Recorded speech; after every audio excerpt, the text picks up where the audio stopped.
শোনো, মানুষের জীবন তো আসলে একটাই। এই এক জীবনে কেউ কেউ ভুলে যায়, কেউ কেউ চলে যায়, কেউ কেউ ফিরে আসে না কোনোদিন। আবার অনেকে এমনও আছে যাদেরকে সঙ্গে নিয়ে একটা স্বপ্ন দেখা যায়।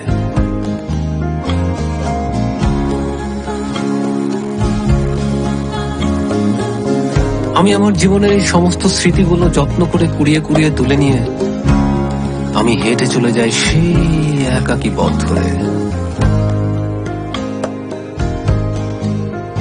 এ হলো সেই পথ, যে পথ ধরে কেউ হেঁটে যায়নি কোনোদিন।